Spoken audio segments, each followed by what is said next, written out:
Un match de gala opposé les anciens joueurs de l'AS Vouvou pour le club de l'Entente urbaine de football de Beaumont le dimanche 19 juillet 2026 au terrain Sokol. Les différents athlètes se sont fixés rendez-vous dans l'avant-midi pour se concerter et se donner les dernières consignes. Face à face, les anciens joueurs vêtus en jaune et noir qui ont marqué la grande époque de l'AS Vouvou aux années 1994 et plus tard en 2003. L'un des grands souvenirs reste la Coupe du Congo de football, dont le choc Vouvou SMP Kinshasa de Mbala Biscotte et de Ilongo Ngassani à 10 Adam, et l'équipe de l'AS Vouvou qui venait de disputer le championnat provincial de la Ligue de football du Congo central et celui de l'Entente urbaine de football de Beaumont, en vert et noir. Au sifflet de l'arbitre Windy, l'inévitable et prodige Chimba donne le coup d'envoi. Voilà après le coup d'envoi qui vient d'être donné par les joueurs Timba. C'est parti avec l'arbitre Windy. Nous vous donnons la composition de ces deux équipes. Là, ils se bougent. Actifs à ligne. Mavinga dans les buts, Bumba, Yuri, Trésor, Lyonzo, Bomachine. Et nous avons Brino. Il y a les joueurs Koto Benza, Tumba, Sava, les capitaines, Rémi, le dossard du côté des anciens, les gardiens pas cossés, nous avons Chamon, nous avons Anson Boba, et au milieu du terrain, nous avons les capitaines Patrick Polo, qu'on appelle ingénieur, nous avons Pita Gaz, nous avons Pepe Makaya, Pepe les organisateurs, nous avons Diana, l'avant-centre de l'époque, et Zico, qu'on appelle Mwana Congo. Là, ce sont les anciens joueurs à l'intermédiaire de Makaya. Makaya, qu'est-ce qu'on fait? Le père les anciens de Brino. Brino combine avec le 5 Bumba. Bumba qui se porte à l'attaque. Tumba est signalé. Ok, Willy! Qui va dire l'arbitre branche tout le même. Eh, famille Vouvou, Kitoko na Kitoko. Baimane venu kwenda mbele. C'est moment-là. Adi, nani ya salama te? Depuis mebutu kilaka ya salama te pe mambo ya hii. Famille Vouvou me organise jambo. Abeno Kitoko. L'autre moitié du terrain. Mambo ya salama te se fait na bila mambo. Signe qui contrôle. Mais tout le monde se met voir dans ma Vouvou na Vouvou. Commune avec le Chigi Chafa. En l'occurrence, Mbumba. Mbumba il alerte à gauche, grande équipe de Motema Pembe. C'est là qu'on reconnaît cette équipe de Vouvou avec des joueurs comme Jessak Maï et autres. Donc c'est le jour des champions qui se rencontrent. Mouya qui va faire, Mouya alerte, Yuri s'en va, Yuri qu'est-ce qu'il va faire, soulève les couilles devant. Il y a position de hors-jeu. Le jeu, certainement, ne tardera pas à renvoyer les deux équipes au citron pour permettre aux vieilles gloires de souffler un petit peu. Là, ce Pepe Makaya combine avec un vis-à-vis, Macho qu'est-ce qu'il va faire? Pepe de nouveau. Pepe avec Macho joue avec Simba qui dribble, ouvre Macho qui est monté. Macho se porte à l'attaque. L'une des rares attaques des anciens. Nico Fatawera par sa gauche comme habitude. Pepe Makaya. Superbe il reste. Non. Simba récupère. Simba qu'est-ce qu'il va faire? Il joue avec un Zico. Oh non, là. Oh, l'action a été mal portée, mal négociée. On perd rapidement les couilles. Là, c'est vous. Maï a tenté de s'interposer pour longtemps. Mouya, autrement dit, Mouya alerte Brino milieu du terrain. Simba fait aussi les ballons. Simba va tenter d'aller égaliser. Pita Gaz, qu'est-ce qu'il va faire? Pita Gaz, il a l'occasion d'égaliser. Voilà l'égalisation. Oh, l'égalisation des Zico. Après 23 minutes de jeu. Sur cette belle passe de Pitagaz. Après ces matchs sanctionnés par les Nils d'un but partout, l'on a procédé à la remise de 2 jets de Varese, équipement complet, à savoir Varese, Kilote, bas, 5 ballons, le Varese des gardiens et une pompe. Bien réceptionné par l'un des présidents honoraires de l'AS Vuvu, Jean Malamba. Le mécène sportif Pepe Makaya assure la remise conforme. Bana Vuvu oye. Bana Vuvu oye. Ndenge boyoki na comité balobi tobetaki na Vuvu nga na beti na Vuvu de 86 à 90 ntango nakomi étudiant 91 nakobeta match nanga suka pendant vacances mais ndenge toyaka boma à tout moment nakasi eza mbala liboso te tobeti bale baancien Vuvu je crois na 2022 tobetaki mais ezalaki boye te eye otala entraînement Vuvu bana tonazela ballon mpo Vuvu banentraînement ballon ya 17h30 bakendaka kobongisa biso baancien esali biso motema pasi ndenge na équipe na biso ezanga na ballon bon tosala l'effort tosombela bango ata ballon moko mais tovandi tosololi ballon kutu ezala moins cher équipement soki bazozanga ballon sike bazana équipement bon ça va tovanda tosangisa mayele to bato osala yango wana tosali nde tosangisa mayele nde tosololaki biso bajoueur 5 ballon ya Vuvu moko tokonfaki tobeteli pompe mpe ya ballon yango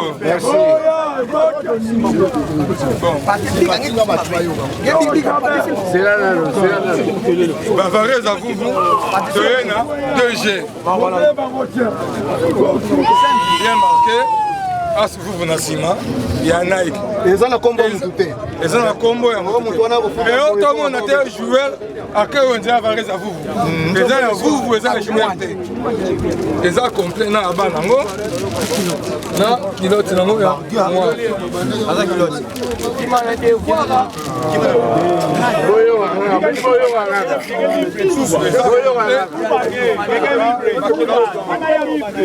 eza champion topesi papa masquin à part oyo yave toza na puma ya jaune noir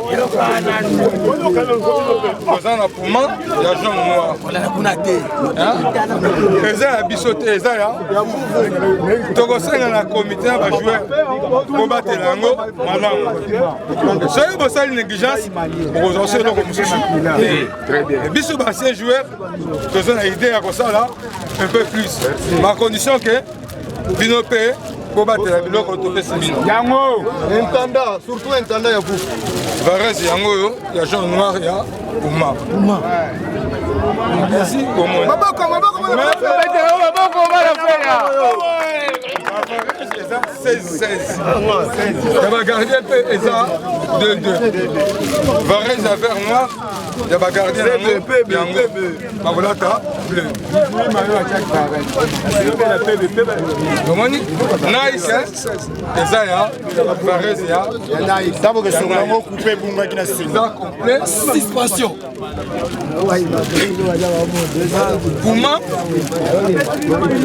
ya bagardien eza na kilote jaune Varese ya bleu bas ya bleu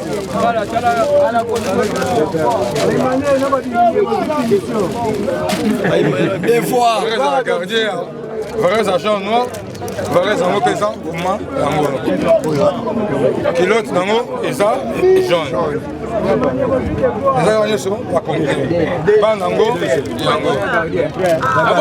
aboko motobeti moke baboko Varese ya gardien mpe eza mibale biso moko mpe bancien Varese na biso oyaki na tosambaki mpo na biso mo yango ndenge match esili mona moto ake na Varese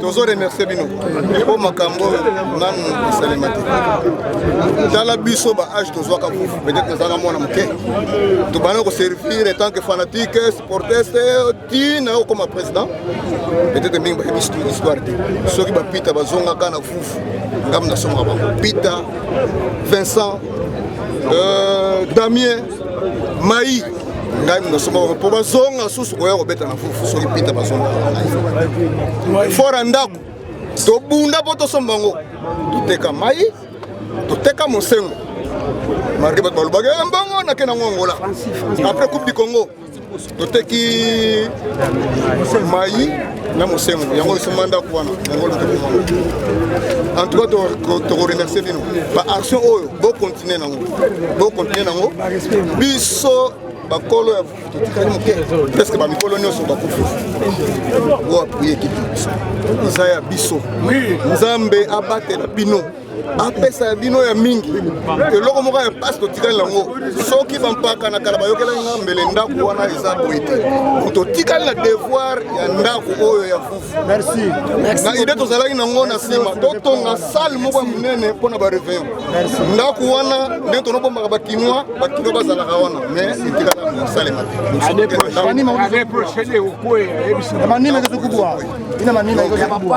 nzambe akopesa mwa bakoki penser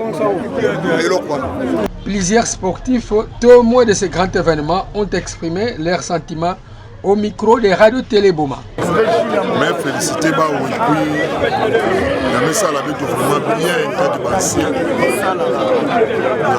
action bah aussi. Vraiment les chapeaux là il faut en avoir. Mais faut en avoir parce que le seul retrouvaille il y a voir un stade Sokol. Mais on a depuis un bouga stade Sokol, ancien mingi. Mais tu on a alors yamba ba mesala mu mesala il y a que occasion aussi il y a nene ina ke bana ko ça avec des parmi nous les anciens parce que bilungi mais c'est dans le stade mais en tant que imania que je suis contre là du moins c'est vrai il y a le roi ba me bana ba mosi mu en tant que parmi les anciens le roi là-bas mu gena ancien joueur à mon Mokashi qui est là pour battre le Baranipé. Donc le roi est contre. Maintenant vous connaissez maintenant. Pensez à Imana, non pensez à vous. Non comprendre. Donc bête le pour la fait non. Pensez à monter ma pembe na nouveau ya monter ma pembe non. Maintenant vous ça maintenant maire de la ville à organiser événement pensez à monter ma pembe non pensez à vous. C'est ça. Il y a maintenant le petit bigala na yabo. Maintenant la tout la vous met ça papé. Grand match il y a Imana Dering Foko. Grand match à Dering Foko. Il y a que contre Drogo du sang. Donc le roi la vous mais si vous l'entira il y a membre ya Bansia. Nous voulons m'appeler Bansia monter ma pembe na Bansia Bilima. Ba kuisa vraiment avec de vous la Bansia contre Bansia. Merci. Oui effectivement. Un joueur dans ça quand même ça là malgré le tokoli mais moi babilo kwa mike ezangité ba Evra mike mais bon monika comme moi ko na simi balé même juste bombi pour la prochaine match on va se Message au PC la public à bon. Oui, na PC message à public à bon bon on a toujours confiance dans ba joueur malgré terrain et autres trahir pour appuyer bango pour que sport ya bon et ba talent o ya kala et ba sous na kati ya dibanza mosi ya mboki dibanza ya me continuer football abeto ya boma ke kona na toile et puis te kusa déclarer yaka mambo abeto ya terrain ba football abeto stade abeto ça beto ba mona yaka ba mambo apply ba mambo apply ya ke sala ka fierté ya jeunesse ya ville ya boma ya ka fanda na munu samra tu ba matondo mingi na ba prangi ya bakaka diloaku ya kusala organisation ya kimameka tuwe salem merci samna ba organisateur donc ya mesala munu kia se parce que ya inganda ya mutindo bana MSP sabetwa mena mutopi kede na boma fe kia ni mingi donc bana ba MSP sabetwa muna kia se mingi vraiment. Merci beaucoup. Merci. C'était la place Mandalala de la commune de Kalamou qu'a il y a les retrouvailles pour la troisième mi-temps.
Merci.